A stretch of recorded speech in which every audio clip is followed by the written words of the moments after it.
Once ఒకప్పుడు అనుకునేదాన్ని morning ఇడ్లీకి దోశకి నానబెట్టేద్దాము అనేసి అనుకోవడం ఈవినింగ్ అయిపోతుంది. ఈవినింగ్ లో పెట్టేద్దామంటే కుదరదు. అలా అనేసి డిలే చేయడం కొన్ని రోజులు ఉండిపోయి, కానీ మా చిన్న పాపకి ఓరల్ ఫీడ్ స్టార్ట్ చేసినప్పటి నుంచి కంపల్సరీగా ఇంట్లో ఇడ్లీ బ్యాటర్ కానీ దోశ బ్యాటర్ కానీ కంపల్సరీగా ఉంటుంది.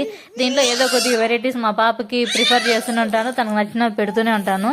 ఇలా వచ్చేసి దోసపిండిలో ఒక ఎగ్ బీట్ చేసుకుని వేసుకున్నాను. ఆ దోసపిండి ఆల్రెడీ సాల్ట్ సోడా పొడి వేసే పెట్టాను.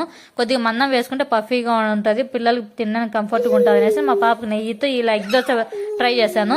పిల్లలకనే కాదండి, మనం కానీ దోసపిండి కలుపుకుంటాం కదా, మనము ఒకవేళ సాటర్డే అలా తినరు కొందరు అనుకున్నప్పుడు డైట్ వేసుకొని, లేదు మేము ఈరోజు తినగలం ఎగ్ అన్నప్పుడు దోశ బ్యాటర్లోనే ఎగ్ మిక్స్ చేసుకొని టేస్ట్ అయితే బాగుంటుంది. నేను ఇక్కడ మందం వేసాను, మా పాప తినడానికి పఫీగా వస్తుంది అనేసి. మీరు కూడా నార్మల్ పల్చన వేసుకోవచ్చు. బ్యాటర్లోనే మ్యాక్సిమం ఒక గంటకి ఒక ఎగ్ వేసాను, అలా అవసరం లేదు. ఒక 10 గంటల దగ్గర ఒక ఎగ్ వేసుకుంటే పెద్దవాళ్ళకైతేనే టేస్ట్ అనిపిస్తుంది, పఫీగా ఉంటాయి, సాఫ్ట్గా ఉంటాయి దోశలు కూడా. మీరు కూడా ట్రై చేయొద్దు. ఇది నార్మల్ నేను ట్రై చేస్తాను. మా చిన్న పాప నుంచి ఈ పాప మాత్రం ఎగ్ పెడతా, నేను దోసపిండిలో ఎగ్ వేయడమే మర్చిపోతున్నాను. ఒకప్పుడు టేస్ట్ చూసాను, భలే ఉంటుంది అనమాట. మీరు కూడా మీకు ఈ విషయం తెలిస్తే కామెంట్ చేయండి. మీరు ఇంకా వెరైటీ ఏమైనా ట్రై చేస్తారు కూడా నాకు చెప్పండి, నేను కూడా ట్రై చేస్తాను మా పాప కోసము. అంతే అండి ఈరోజు వీడియో. నా వీడియో నచ్చినట్లయితే లైక్ చేయండి, కామెంట్ చేయండి. మా పాప అయితే డైరెక్ట్గా తనే తినగలదు అని హోప్తో ఇలా పెట్టేస్తున్నాము. Thank you for watching. Bye bye. Subscribe.